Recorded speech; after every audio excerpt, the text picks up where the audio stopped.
Hello and welcome to the Six Colors live stream. It's Wednesday, June 22nd at 10:30 a.m. Pacific. I'm Jason Snell and he's Dan Morin. Hi, Dan. Hello. Hi, Jason. We're live. Why are we live, you may ask? And I may ask that too, but let me see if I can let's see here. It's the desktop view now that you're seeing my desktop. Everybody can take notes. You can even see what's on my screen right now, which is my live stream setup for this. We're not trying to hide anything here. This is what we're doing. I got some tea. I got some iOS devices that need to be updated to betas. And more to the point, I have before me a computer that isn't that exciting, but it's got an exciting thing inside of it, which is the M2 chip. So my review went live this morning, 6 a.m. Pacific, of the 13-inch M2 MacBook Pro. It's this thing here, and we're going to talk about it, and we're going to take your questions. So if you are in the live YouTube view, if you've got questions, please send them our way, and we'll talk about those too. But let's start off with the questioner who's present. Dan. Hello. Hi, It's Dan. Do you have any me. questions about this I have one. this guy? Let's start off with one question right here. Why, Jason? Why? Well, let me give you a tour. Oh, look, we're going to the desk cam now. This is very exciting. I have so many cameras in my life, and I just want to give you a tour. This is the left side. Oh, the It's left got side. Yep. two USB-C ports and no MagSafe, unlike every other laptop that is a modern Apple laptop. Yes, I know they're still selling the M1 Air, but it's a value price and all of that. And if I turn this around, there's a headphone jack. Look, behold, Wow. The magic. the expanse of it. I'm trying to answer your question of why, Dan. And now that I've opened it up, let's just a little shot of my laundry over there. Look, it's the touch bar. It's this OLED device that goes above the function row called the touch bar. You may have Clever. heard of it in the past. Anyway, that is what's going on there. Yeah. So fundamentally, right, this is unchanged. Let's, aside from the processor, which we'll get to in a minute, but like fundamentally, otherwise, this device is basically unchanged from the MacBook Pro we had before, the 13-inch. Unchanged. It is the same Unchanged. case. It is the same touch bar. It is the same keyboard. It's the same ports.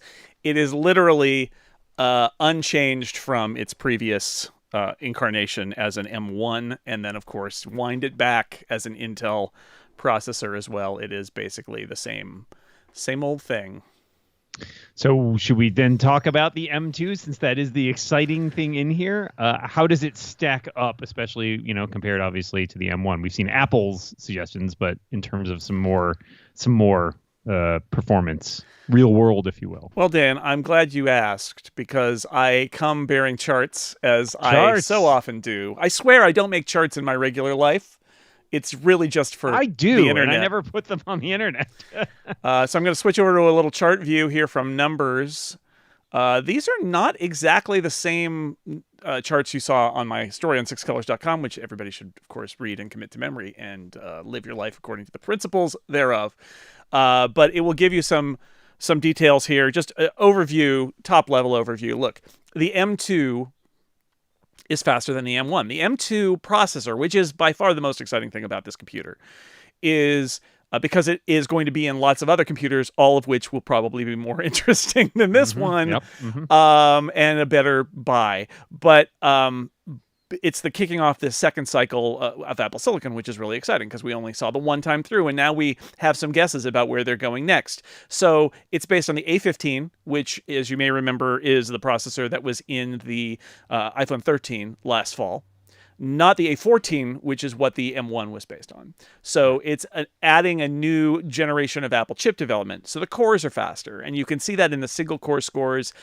The M2 is faster at single core than any of the M1s because the core is faster. Of course, the M1 Pro, Max, Ultra have way more cores. So in multi-core, an M1 Max will blow it out of the water. Right. But, still, again, compared to an M1, if you just compare it to the base model M1, it's faster. Similarly, in the GPU score, the GPU score is a lot higher on this machine than the MacBook Air that I tested, but that's because this has 10 GPUs. I see more cores as And well. the Air has 7 GPU cores, but still, if you do it per GPU, it's faster. Again, it's like we're all of these things are in the 5, 10, 12. It's very much like the A14 to the A15. It is faster. It is truly faster. And I threw in the Xcode build thanks to James Thompson, who lets me have the crown jewels of DiceBike pCalc several versions ago now. So who cares, right? I'll just put that on the internet, right, James? Anyway, Xcode build is a good example where it was faster, 2 seconds faster at building that project than the M1. But again, if you go to a Max, it's 18 seconds. It's a lot. It's 10 seconds faster still. So the bottom line here is it is like going from A14 to A15. It's a more modern equivalent. There are some other things in there. The video encoding. I was going to ask with the video encoding, because that's the thing that they added. I need to redo my test, and I didn't include the Final Cut Pro export because my test is based on 1080 source, and the fact is the 1080 export was the same. My understanding is that the new encode blocks that are on the M2, which are custom silicon just for encoding and decoding video, they're using the ones that were on the M1 Pro and Max, but not on the M1. And what that gets you is faster encoding, hardware encoding of 4K video. But my understanding is that the 1080 encoders were already there. So no changes. So I need to really build a 4K export test, which I did not have time to build for this project. So for something that's specialized in encoding 4K feels like a little bit more of a niche, but it also speeds up decoding 4K, which could in theory help if you're consuming 4K. Yeah, I mean, video. if you were watching a 4K stream and on battery, it would save battery because it would not have to do it using software. It would do it using the hardware decoder. But mostly, I mean, the truth is a lot of these are edge cases. But yeah, bottom line is editing and processing 4K video on an M1 was not as good. And on an M2, it will be a base model M2. It will be good in a similar way. Again, there's a lot of asterisks there, but in a similar way, at least when it comes to encode and decode, as on the high-end M1 chips. So if you want to buy one of these things and 4K video is one of the things that you want to do, then you're there. I think it's really interesting that Apple's chip design, base model chip design, has gotten to the point where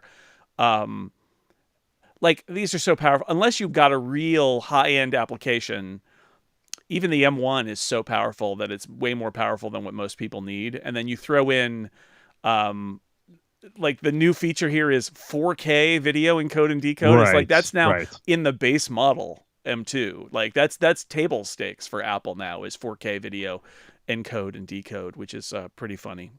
Yeah, right. I mean, an additional everything else in here is stuff that they talked about, right? Like, because there's also, they discussed some improvements to the neural engine. I think the secure enclave too. I'm not sure how testable it's the A15 neural engine. It's the A15 secure enclave. David Schaub is pointing out, I mentioned 4K video. That's 4K video in ProRes and H.264 and H.265 HEVC.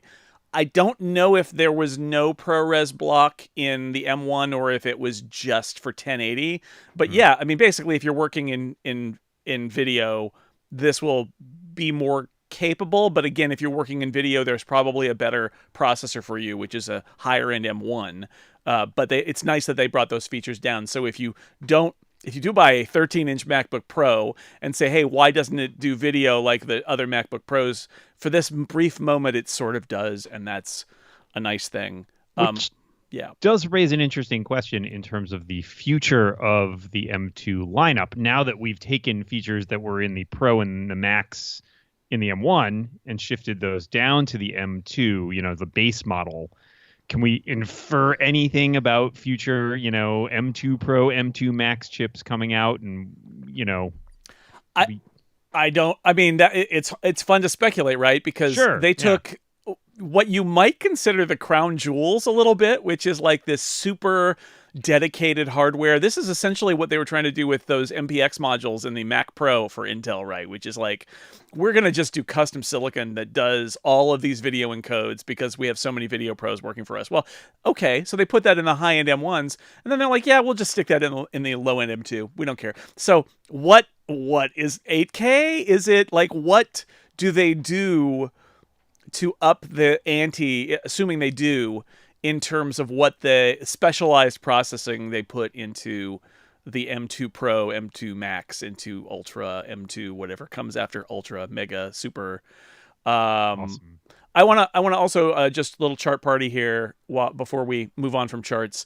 Put the other angle that I tried to do in the story, which is upgrading from Intel, because the truth is, almost nobody is buying an M2 having bought an M1, right? I mean, our audience maybe okay, but most people keep a computer for more than a year and a half. So they're going to be coming from Intel still. And I don't have a vast library of Intel machines available here to test, but I do have my wife's 2018 MacBook Air i5, and I do have my iMac Pro Xeon 8-core. So I did put some charts together using those tests just to be clear what we're looking at here.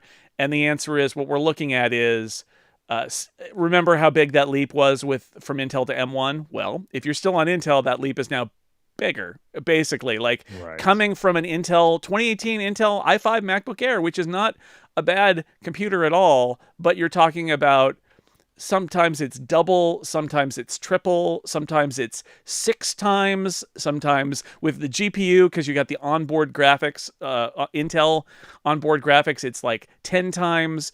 It will be a lot faster. So the truth is, the big story for M2 right now is, for laptops like this one, and especially I think that M2 Air, is not people going from M1. It's people getting off of Intel finally, and they're going to have that same experience, except even more so now. And it's sort of affirming from Apple's perspective, like, to show consumers, look, we're not sitting on our laurels. We're going to constantly be iterating. We're coming out with we have a roadmap, right? And this is just like the iPhone roadmap, right? Where they're iterating. The question is now that we're almost at the point where there'll be an A16. So is the M2 generation going to be, I think there's an argument to be made that the M2 generation staying on A15, A16, I think there's some perception that A16 is going to be another like little step forward, and then there's a big process shift on A17. And if that's the case, you could see maybe that the M3 would pick up the A17 and skip over the A16 entirely. But still, the message is Apple Silicon moves forward, and they're going to keep iterating. And, every year it seems like there's a 8, 10, 12, 15% boost in the cores. And then you put all the cores together, and maybe you add cores to some systems, and the GPU cores have a boost, and maybe there are added cores there, and they do occasionally refurbish, the neural engine or the secure enclave, and so you pick that up too, and they just kind of keep on grinding. So if you're not in the market for an M2 small laptop, just wait a while, and then there will be an M3 that has even more. And like I said before, hopping to Intel will give you a big boost. But of course, if you're on an M1 and you wait 3 years, you'll go to M3 and you'll get, again, you won't get 100% speed increase, but you might get 20% boost by 20 or 30 by jumping 2 generations. I should also mention the memory bandwidth. The memory is faster, so that adds into the speed here, as well as using that. It's the same memory that is used on the M1 Pro and Max and Ultra, but not on the original M1. That also enabled the 24 gig RAM maximum, so the memory is faster, the SSD controller is faster. So there's a lot of stuff going into little improvements across the board. I mean, people have asked, and we'll get to some questions in a minute, I promise, but people have asked, like, what does it feel like to use it? And the answer is, it's an Apple Silicon Mac. It feels no different other than it's faster. And for me, the challenge is I don't use an M1 Air or any other M1 base model as my primary Mac these days. I use Mac Studio with an M1 Max. And so, it's hard to compare other than to say, it's definitely faster than my M1 Air. It's definitely that all of those things go into that feeling of, for lack of a better word, snappiness. The idea that your RAM and your SSD are really fast. Like sometimes, and this has been the case for years now, Sometimes user perception of speed is about storage almost more than Mm. anything else. I mean, these days it's your network too, but like storage is so much of it where whether you're paging to disk with virtual memory or whether it's just I got to load a big file. A while ago, our computers got way faster than our drives, and it ended up being wait for storage, wait for storage, That's wait what for the bottleneck is, storage. yeah.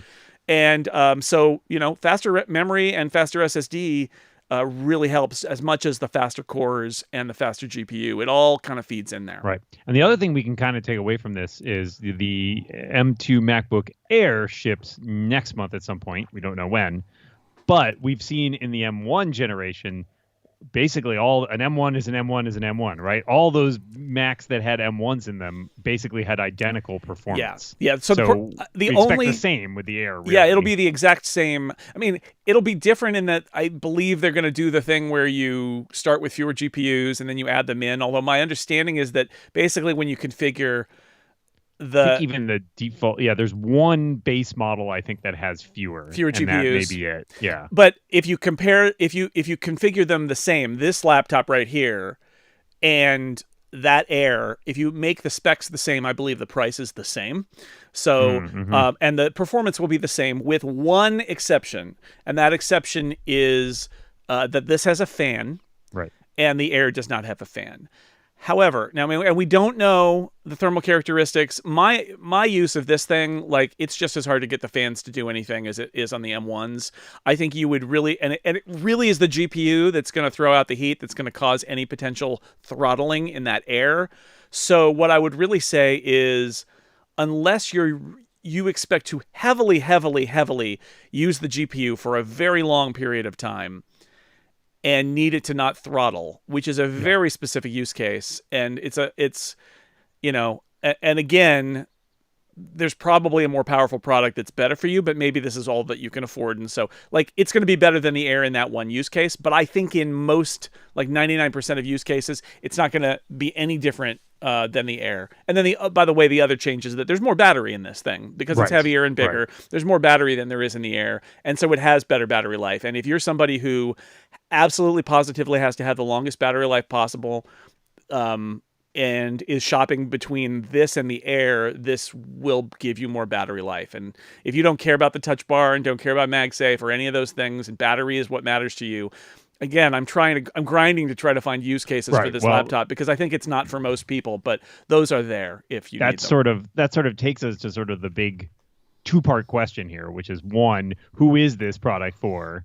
And two, why is Apple still making it? Like, what is Apple's point in doing it, and who is it for? Yeah, Apple's doing it. I think I said this in the review. Apple is ultimately doing this as a business decision. Oh, like on the video, you can see my mug is in the reflection there. That's awesome.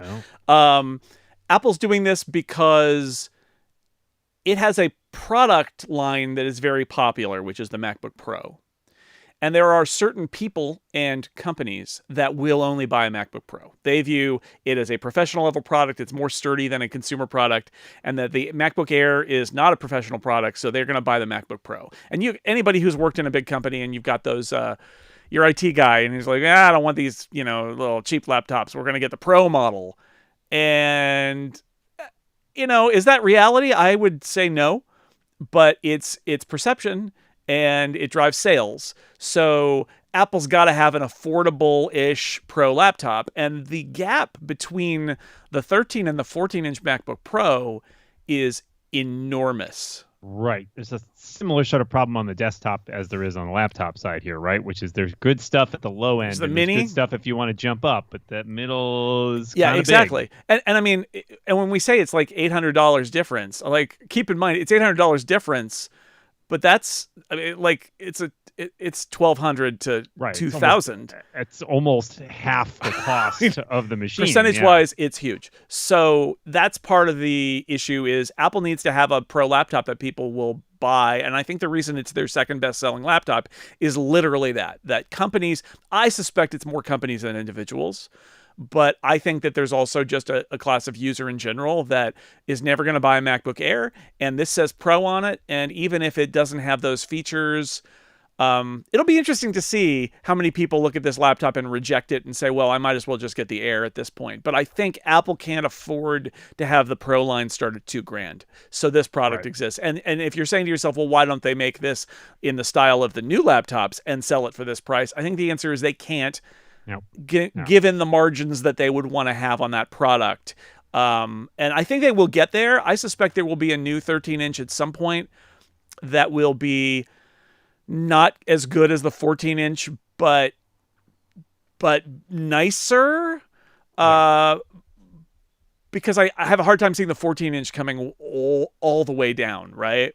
Right. I mean, we talked about this before. We then keep around the models that weren't Retina for a while, and the models with optical drives. Yeah, they're bad iMacs and all those things. Holdovers but until they sell, can make the things. Well, those iMacs where it's like, why is there an iMac with a spinning disc during that period? iMac with a spinning disc or a disk drive or whatever. Or they made the eMac at one point. The answer is always the same, which is there is a market that sells, a channel they're selling into that won't get the new thing, but will get the old thing. And so they're like, all right, we'll keep it around, and like nobody's happy about it. I am sure that everybody at Apple knows very well how compromised this product is, and I'm sure you and I were talking about this. They didn't want this to be the first M1 Mac, but this is where they ended up, and so here it is. That's the other group that this is for, is people who need a new Mac right now because you can't get the Air yet. So you might be able to get one of these. Even there, it's a little iffy in some of the configurations, it sounds like. But should we take some questions? Let's do it. I did have. Well, I'll throw back to a question from Jacob, which you said, I don't currently have a modern Mac and don't have any urgency to get one. Should I wait for the Air or get this Pro? I think we were kind of just discussing that, but if you address that more directly. Don't get this computer. I mean, like, seriously. If you can wait, right? There's all of those caveats I listed there, where it's like, if battery is by far the most important thing, or if you do a job that requires, or play games or whatever, that it requires that extended GPU performance and it must never throttle. But like, realistically, no, you shouldn't buy this computer. You just shouldn't. You shouldn't, because that Air is going to have all the performance, more or less, that this thing has. In almost every circumstance, it'll have all the performance. And having spent some time with that Air at the event, it is, because I don't have one. Nobody has one, as far as I know. They like, seriously, this isn't one of the people are like, oh, but you secretly have one. No, I don't. It's on the desk. But I got to use it. Look, you can look at my desk. Where is it? It's not there. Okay, it's just not there. So, it's better in every way, right? It's got MagSafe. Like, and people are like, MagSafe is not that important. It's not just MagSafe, right? It's MagSafe and a port. Because you've got two ports, and when you're plugged in on power, you have one port.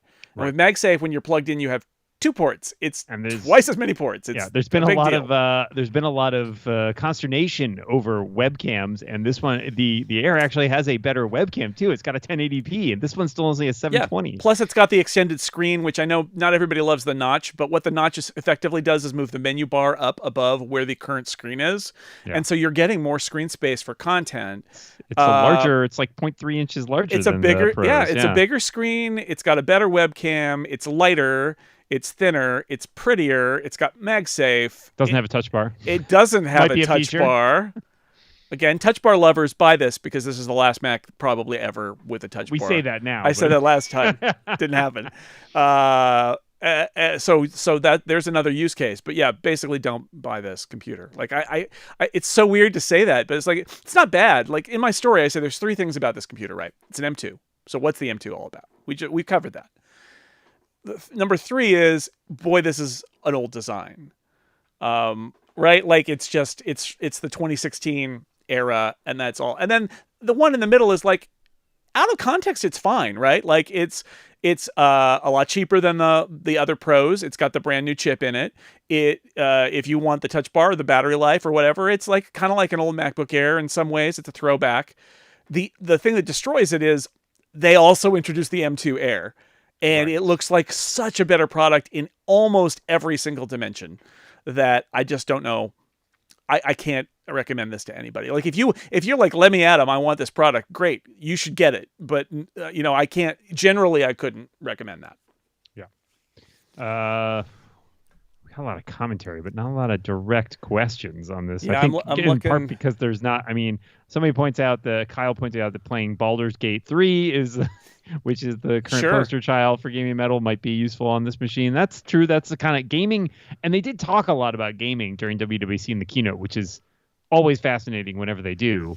But they did seem to be pointing out how, intensive gaming is, and because this is something that does have an active cooling system, maybe you can push the envelope a little further. But I think even that is kind of Yeah, even there, how far do you need to push it for it to be worth it? Right? Like I right. don't know. I've got a question here from John Waller that I think is what we said, but I just want to reinforce it, which is John says, I think the MacBook Pro 13 is for corporate employers.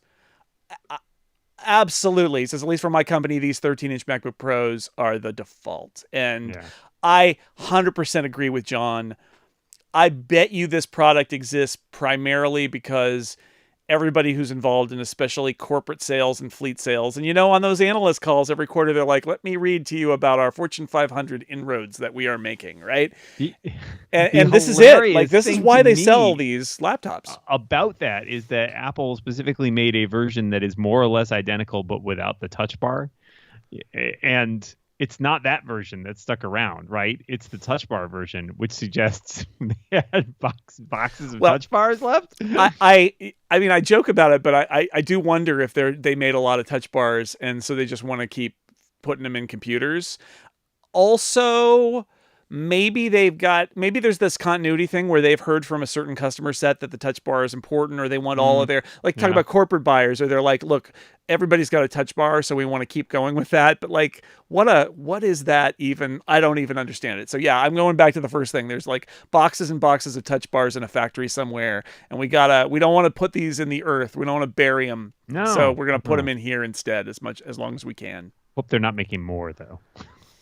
Hope that factory has been wound down. Don't do that. That'll be a real banner move in 6 months if they say the 13-inch MacBook Pro with Touch Bar is available for a limited time. While Supplies last. supplies And then they literally just make a new one that just has MagSafe and a function. It's not like they would need to do the notch, do the micro LED, do ProMotion. Like, the next version of this product that I thought was the version we would see here, honestly, is MagSafe and a regular function row. And that's it. Right. That's it. But they didn't do Right. it because they got to move those touch bars. That requires redesigning. Or, that's actually again, smart. there's a very key market segment we know nothing about that relies on the touch bar. And so, touch bar above all. yeah, maybe they should sell a standalone touch bar just to move them. This is not at all Mac related, but someone wants to know why the lava lamp's not on. Shrey asks, why is the lava lamp not on? And the answer is because I'm bad and should feel bad. And, I'm going to have to open the Home app, and Man. it's a whole thing, and I don't. Wait until Matter comes out. You'll be able to just turn that lava lamp on like that. Yeah, with a snap? Wow. That is pretty good. The interoperability is high. So all right, I accidentally installed the beta and then had to reinstall, and I lost a bunch of my preferences, including the ones for home control. So the lava lamp is now lit. Okay, I can turn it on from here. 1 second.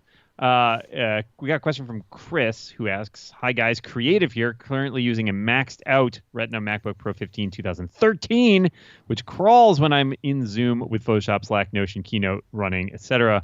Will an M1 Air or M2 Air fare better?" Well, I think that's Yeah, I mean, two things. So the M1 Air is going to do great, right? Like, Sure. the M1 Air is going to, for Chris, is going to be a huge step up from the 2013 Pro.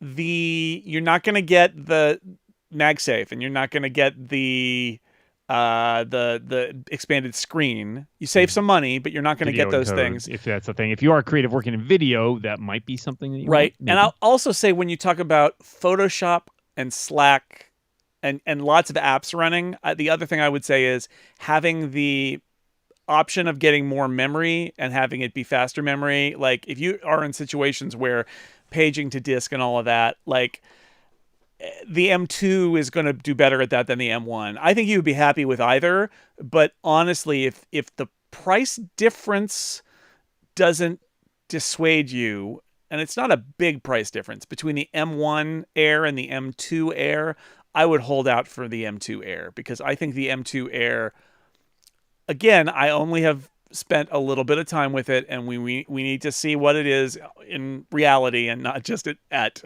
Apple Park, which is not reality. You pass through a gate that, Dan, you were there. We passed through into whatever Apple Park is from reality. Field, yeah. And then, yes, a brief distortion was felt, and then we were inside Apple Park. Anyway, but it sure looks like that's going to be a winner. So that's what I would say. I'll say, add to that, I mean, as with all these things, right? If you can wait, the computer that you buy, an M2 will probably last you a bit longer than M1, maybe only a year or two, but right, it's newer. So as with anything, if you buy a newer, slightly more powerful thing, it'll last slightly longer than the older, slightly less powerful thing. But I agree that they're both huge improvements at that. And, there are points David just pointed out, you can get a refurbished M1 Air for like $850. So there is also that option, right? You can get a cheaper model. So that's pretty nice too. Rob asked, at some point, do they need a different name than Pro? I use my laptop for work as a manager. I consider it Pro work, but I don't need the power of a Mac Pro. I think that is an interesting question about branding. Like, Apple has very much set up this pro dynamic here, and not everybody who considers themselves a pro uses a MacBook Pro, and not everybody who uses a MacBook Pro considers themselves a pro. Is it still the right brand or title to be using? I will refer you to our statement about corporate purchases, right? Like, on one level, you can't escape it, because there's some talk. Mike Hurley was talking about this on Upgrade yesterday, that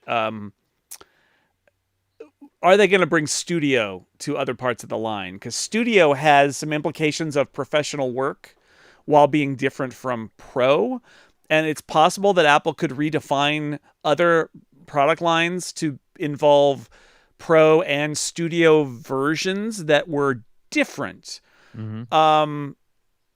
I don't know if they will do that, but like the Mac Pro, right? Like, nobody's just randomly going and getting a Mac Pro. Sure. But I got a Mac Studio, and I had an iMac Pro before, so okay, fair point. But like, I don't need a Mac Pro, but the Mac Studio, I'm like, oh, okay, that speaks to me. It's more than a Mac Mini or an iMac, but is not a Mac Pro. Could they do that with the MacBook line? I think they could. The question is, how would they get there? And the challenge they've got is they've got the Air name. Mm-hmm. And people love the MacBook Air, right? This is being trapped by your success, right? The MacBook Air, as we have detailed many times, Apple tried to kill it, right? Like, Apple really did try to murder the MacBook Air. They left the Retina version on sale, and then they came out with the 12-inch Retina MacBook, the non-Retina version at $999. And they did the Retina MacBook, and they did the MacBook Escape, which was essentially a version of this thing that's right before me now, except without even the touch bar. And people didn't buy them, and they kept buying the MacBook Air. And finally, Apple's like, okay, geez, fine, Retina MacBook Air, fine. I hope you're happy. And they were happy, because that's what people wanted. Yeah. And now it'll be interesting to see, because like the M1 MacBook Air is part of this line that was the Retina MacBook Air of sort of like, we're sorry, the thing you love is back. The M2 MacBook Air is not a replay of the MacBook Air design, right? The wedge is out. It's still thin and light, but they're redefining what the MacBook Air is. Well, that's great.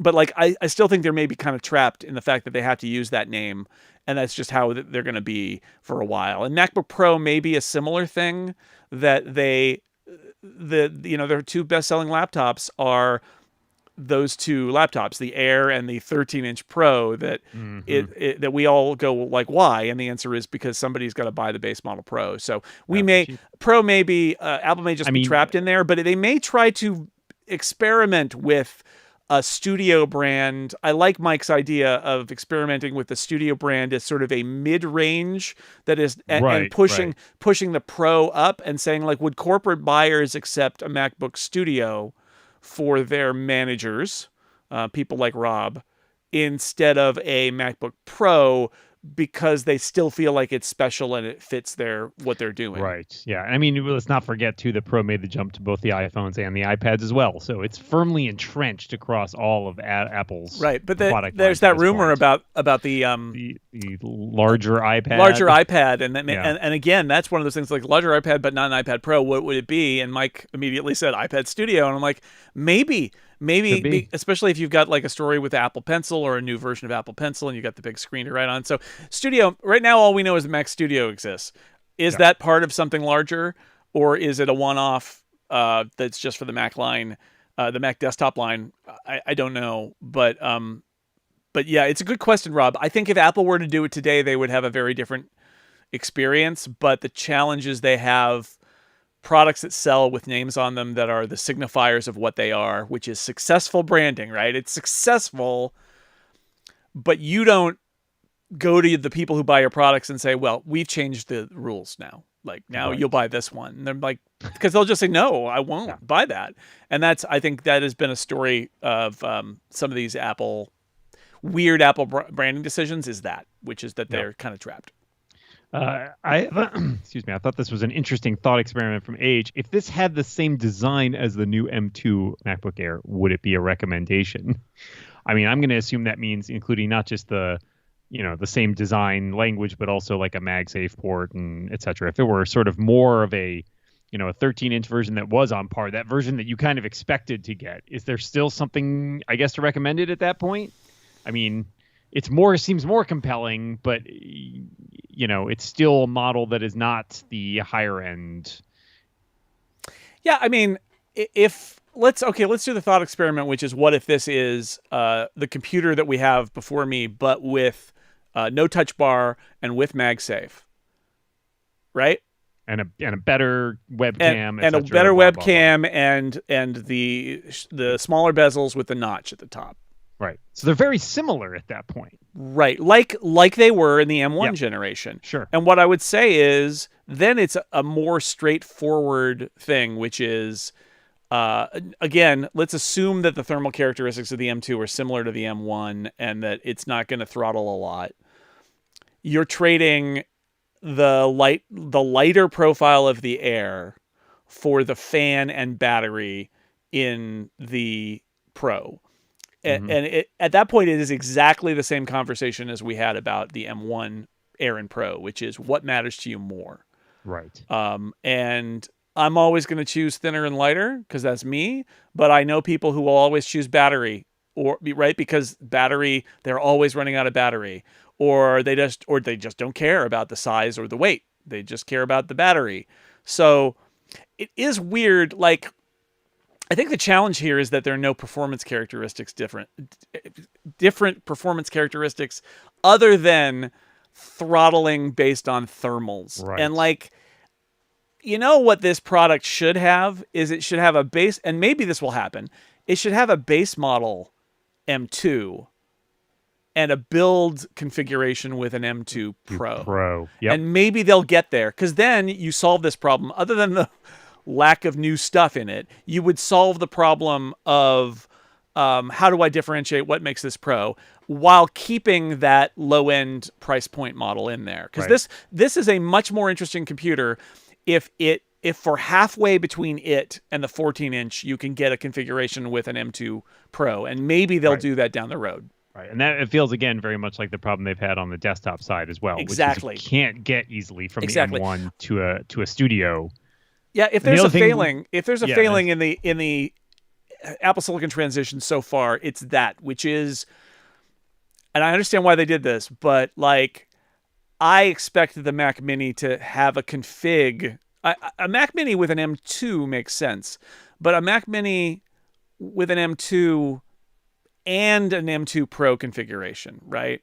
And likewise, an iMac with an M2 makes sense, just like the M1, but a built-to-order iMac with an M2 Pro or a high-end configuration with an M2 Pro, it makes sense. And that's the missing piece in the M1 generation is you couldn't choose between base and Pro. And I imagine that's because of the differences between the two processors. There are a bunch of differences, including the memory and all that.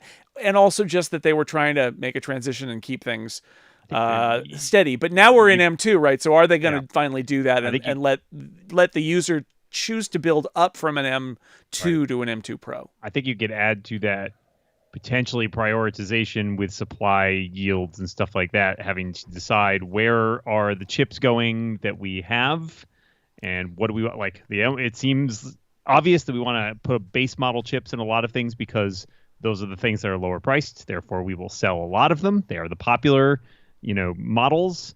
And then building up to that, you want to get the power, demonstrate that you can bring the power, and also that the high end users are going to have something. Right. That middle range is tough, right? There's people who will definitely buy it, but I wonder if that's just a smaller segment of the market, or they see that as not as big. They'll get there eventually, but it wasn't a top priority. David Schaub says the M2 Pro is a different thermal envelope, and that's absolutely true. But I think what's interesting is that this one has a fan, right? And also, Right. Apple controls what processors go in it. So they could say, when an M2 Pro exists, they could say, you can get an M2 Pro in this, but only a certain configuration. And above that, you can't go. And you can't get a Right. Max. And we're constraining it in this way because of the thermals of this particular computer. But because it's got a fan, I feel like they could probably do it. Maybe I'm wrong, but I feel like they could probably do it. And the same goes for any of those desktops that have a cooling system. If there's a cooling system, then you could probably offer a build to order or a high end configuration with Sure. it. I think that's going to happen. I think it's inevitable. And it was just, they weren't willing to do it. They weren't able to do it. I would also for point M1. out, if you can get, with the 14 and 16-inch MacBook Pros, if you can put an M2 Pro in those, you can put an M2 in them if you want it to go down. So therefore, a M13-inch that was designed to be newer on par with those would probably be able to support either. Yeah. That's the fascinating thing about this turn of the wheel at the M2 is that they got it all done, and now it's sort of like, well, what's next? What do we do next? Yeah. And how does it differ from the M1 cycle, and how does it stay the same from the M1 cycle? And we don't know, but that flexibility. I mean, in some ways, I'm surprised that they made the Pro and the Max, and I know they binning and all of that, but like they offered kind of more chip variety than I thought they would. What they haven't done is like change the sell based on clock speed or something like that. It's right. like it's all the same chip, and then their variation is in cores of GPU and CPU. So when they go the second time around, will they add some more variety? I think they should. Whether they will or not is an open question, but like I think they absolutely should. That the Mini and the iMac and this guy right here ought to be available in some different chip configurations, and you should be able to go up from that. It would be a shame if they introduced a bigger iMac that comes only in Pro or Max, and the smaller iMac is only in the base model. You do that if the cooling just isn't there, but it would seem weird that they built that iMac to have not. Again, you built the machine. You can decide. I've had people at Apple tell me specifically, like, we designed these chips for the computers that they're in. It's not one of those things where, like, we're seeing the M2 now, but like they know every computer the M2 is going into. They designed the chip and what those computers were going to be together, and that's the secret sauce that they have. That taking Intel processors off a shelf they didn't have, and so they know they have a strategy for it. I hope that there's. That some computers have been built with both chips in mind, because I think that would help provide some user choice and flesh out their product line in a non-confusing way, right? Instead of adding more products, you just add more configurations of existing products, and then you don't have like, well, there's the this iMac and then this iMac, and they do different things. It's like, well, no, there's the iMac, and you can. It can be in two sizes, and you can choose your chips, and that's it. And we're done here. That's clearer, right? And the Mac Mini, then again, Mac Mini and Mac Studio, it's like, okay, those are very similar products with completely different chip designs in them, and I don't know. There's still an Intel Mac Mini floating out there too. Yeah. David also asked are we expecting an M2 and M2 Pro Mac Mini next year? I think this is an interesting question about. It took a long time for Apple to go from the M1 to the Pro and the Max, right? It took the better part of a year to go from shipping an M1 to shipping the MacBook Pros that had the higher versions of the chips in them. The M2 is still not shipping in huge quantities, right? The Air is not out yet. One would assume Mac Mini and iMac making a transition to the M2 would be kind of a foregone conclusion. But in terms of those higher versions of the chips, like the Pro and the Max, do we think the timeline looks similar to the M1 evolution, or maybe they've gotten this down a little better and the Pro and Max chips might come sooner? I think there's a question of that, and there's a question of windows when Apple likes to release certain products. So yeah, supply chain to me is the thing that hovers big over thing, all of too. this, right? The legacy nodes and all the other monsters that are lurking out there. That this Air was supposed to ship months ago, yeah, according to a lot of reports. by some Yeah. accounts, this was supposed to be last fall, Yeah. and it is not yet shipped. Right? It's hoping for July, and so there's what Apple wants to do and what Apple will be able to do. Like that, I have no doubt that they're going to have products ready, but can they manufacture them at a scale that will allow them to sell?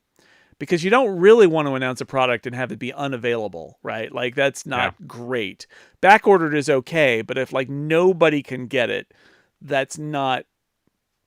It's not. That's You're not in the great. business of selling products. They want to. Product. Yeah. They want to take your money and give you a computer and walk away, and the deal is done, right? They don't want to make you wait and think and like maybe I don't need that computer, or maybe I'll buy a different computer or whatever. They want to fulfill you right in the moment. So that to me is the big question. I have very little doubt that a new Mac Mini and a new iMac. And by the way, I know that they didn't turn these products over very often in the old days, but I think we'll see if I'm right.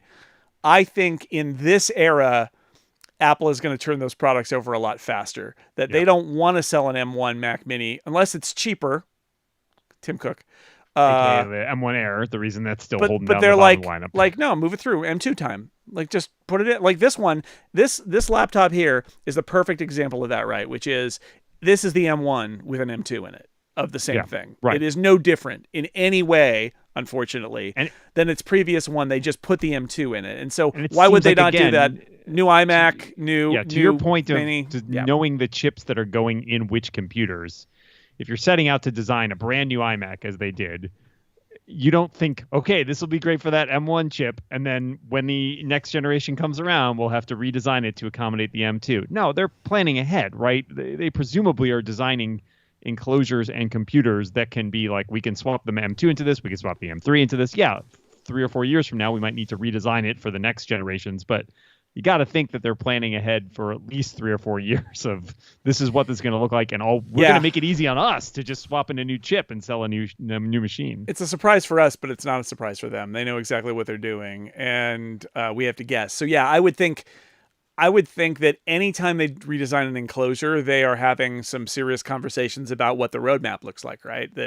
That you don't design a brand new iMac and say, oh, in 2 years, the M3 is not going to be able to take it, right? Yeah, exactly. And maybe you design it and say, we've decided there's never going to be a Pro chip in there.